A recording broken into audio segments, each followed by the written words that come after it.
नमस्ते आचार्य जी। आचार्य जी, आप अभी विशिष्टता पर बात कर रहे थे।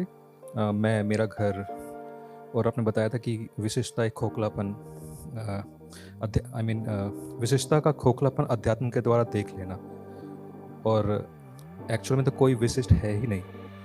अगर कोई सच में विशिष्ट है तो वो है नहीं। और इसके बाद में आपने एक उदाहरण के साथ समझाया था कि एक बड़ा व्यापारी है और एक छोटा व्यापारी है।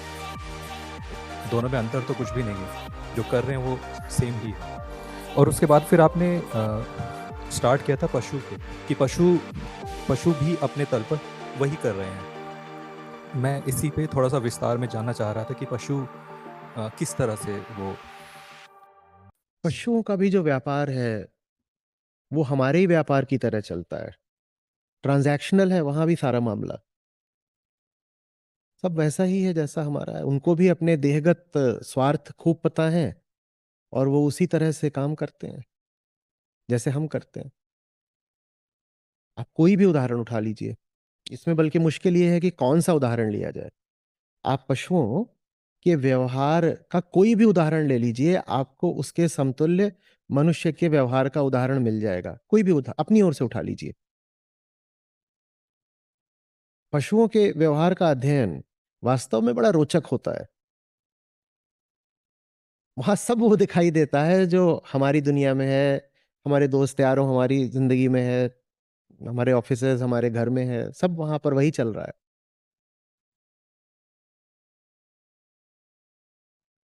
मैं पता नहीं आप लोगों से ज़िक्र किया था नहीं, कहीं पर पढ़ रहा था कि जब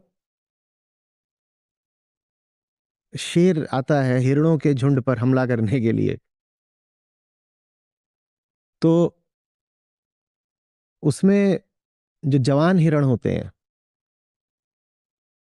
वो आम तौर पर जितनी ऊँचाई से नहीं भी कूदते, वो उससे ज़्यादा ऊँचाई से कूद करके गति करते हैं।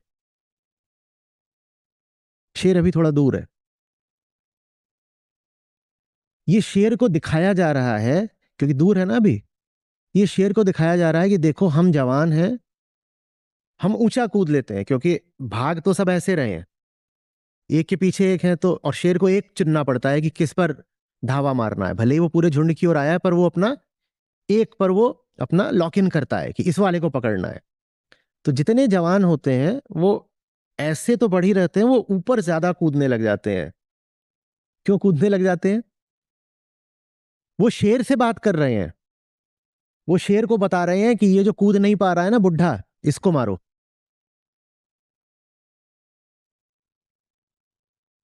वो शेर से बात कर रहे हैं।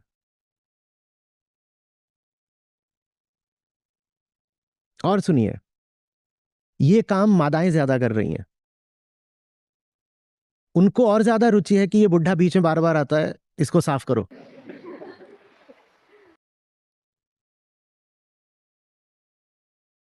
अब आप बजट देखें, तमाम तरीके की गिल्ड्स होती हैं, इनकी नीतियां देखें, और वहां आपको यही सब तो दिखाई देगा। और क्या चल रहा है वहां?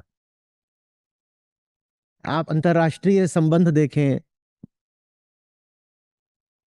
आप मनुष्य के व्यक्तिगत या संगठित व्यवहार का कोई भी पहलू देख लें, वहां आपको बिल्कुल वही सब दिखाई देगा जो एनिमल किंगडम में भी हो रहा है।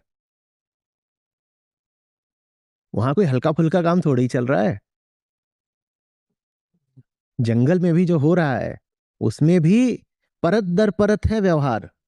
जो दिखाई दे रहा है उसके नीचे कुछ है, उसके भी नीचे कुछ है, उसके भी नीचे कुछ है। ठीक वैसे जैसे हम जब किसी को नमस्ते करते हैं तो उसके नीचे क्या है, अक्सर पता नहीं चलता। वैसे ही, और ये तो छोड़िए कि अभी हम पशुओं की बात करी, पेड़ पौधे भी व्यवहार करते हैं, और उसमें भी सिर्फ और सिर्फ उनका स्वार्थ बैठा होता है।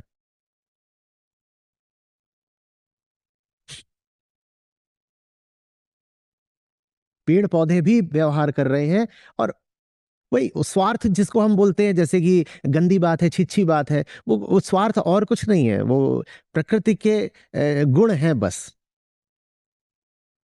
तो प्रकृति अपने तरीके से व्यवहार कर रही है हर जगह, उधर भी, इधर भी, यहां भी, यहां भी। अंतर कहाँ है?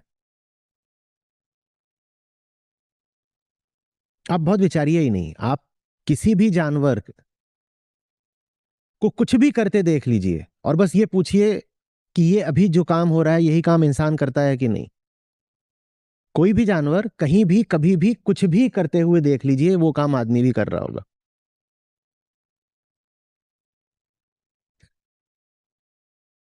और कोई भी आदमी कहीं भी कुछ भी करते थे, वो काम जानवर भी कर रहा होगा। अंतर कहाँ है? जब आदमी और जानवर में ही अंतर नहीं है तो आदमी और आदमी में कहां से अंतर आ गया? मोर भी अपने आप को बड़ा दिखाता है, नाग भी अपने आप को बड़ा दिखाता है, और इंसान भी अपने आप को बड़ा दिखाता है। हम्म। और आशय बस एक होता है, शरीर चलता रहे। मोर अपने आप को बड़ा दिखाता है ताकि प्रजनन हो पाए, सेक्स हो पाए, शरीर चलता रहे, एक तरीके से संतान पैदा होगी। नाग अपने आप को बड़ा दिखाता है कि उसका अपना जो व्यक्तिगत शरीर है वो चलता रहे। और इंसान भी जब भी कभी अपने आप को बड़ा दिखा रहा हो, जान लीजिएगा एक ही उसका वहां पर उद्देश्य है कि शरीर चलता रहे।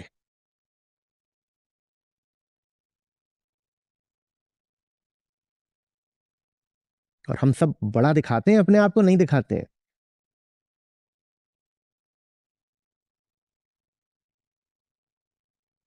जानवर भी अपने आप को बड़ा दिखाते हैं। मोर डींग ही तो हाँकता है। ये देखो मेरा 4 BHK, मोरनी बन गई। था कुछ नहीं, बस वो ऐसे चौड़ा करके बैठ गया था। सांप भी ऐसे ही चौड़ा हो रहा है।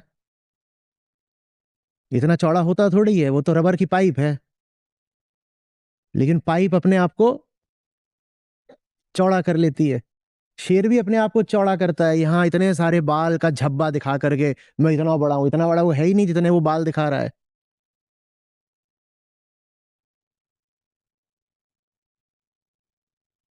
और सोचो शेर के बाल ना हो, उसकी शेविंग कर दें, खरगोश उसको लतिया रहे हैं। तो ले दे करके अपने आप को बड़ा दिखाने से क्या मिल रहा है? शरीर चलता रहेगा। तो आप भी जब अपने आप को बड़ा दिखा रहे हो तो और कोई बात नहीं है, बस यही है कि ये किसी तरह से चलता रहे, या तो उससे संतान के रास्ते से, या फिर यही देह और आगे बढ़ती रहे। संतान भी पैदा करने में तत्व तो यही होता है कि ये देह आगे बढ़ती रहे। कुत्ता खुश होता है, कुत्ता जब गुस्सा होता है तो देखा है अपने दांत दिखाता है। बल्कि जब वो दांत दिखा रहा होता है तो थोड़ा भयानक लगने लगता है, देखा है? अर्र। हम जब हंसते हैं तब हम दांत दिखाते हैं। और दांत दिखाने का तो मतलब ही यही होता है कि दांत अब इस्तेमाल भी होगा। किसने कहा था कि नाटक की शुरुआत में अगर आ गई है बंदूक स्टेज पर, तो नाटक के अंत तक तीसरे भाग में वो जाकर इस्तेमाल भी हो जाएगी। तो दांत तो हमारी आदिम बंदूक ही है ना, और क्या है ये दांत, ये नाखून, ये सब क्या है? ये बंदूकें हैं हमारी पुरानी। जब कुछ नहीं था तब दांत थे और नाखून थे। सोचो हम हंसते हैं तो दांत दिखाते हैं, मतलब क्या है? माने हमें हंसी ही तभी आती है जब कुछ फाड़ने को मिलने वाला होता है।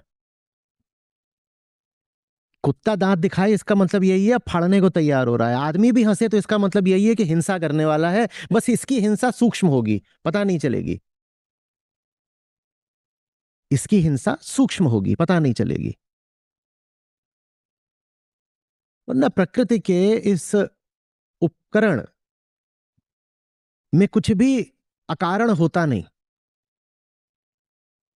ठीक वैसे जैसे अगर आप प्लेन में पाएं कि पहिया अगला खुल रहा है, दिखाई नहीं दे रहा ना, हवा में उड़ रहा होता है जहाज तो उसमें क्या आगे का पहिया दिखाई दे रहा है? पर अगर आगे का पहिया दिखाई देने लग गया तो अकारण नहीं है, इसका मतलब लैंडिंग होने वाली है। वैसे ही इंसान का अगर ये लैंडिंग गियर दिख रहा है, छुपा रहता है, कोई वजह है छुपा रहता है, अगर दिख रहा है तो इसका मतलब अब हिंसा होने वाली है। कुत्ता ज्यादा ईमानदार है, तो इसलिए जब वो दांत दिखाता है तो वहां दिखता है कि हिंसा होगी, वहां हिंसा, यहां हंसना। हम ईमानदार नहीं है तो हम जब दांत दिखाते हैं तो लगता है कुछ बहुत अच्छा करने जा रहे हैं।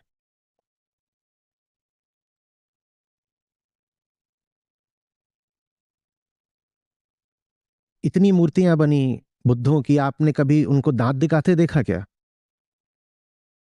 एक सरल स्निग्ध मुस्कुराहट जरूर हो सकती है, दांत तो नहीं दिखाते।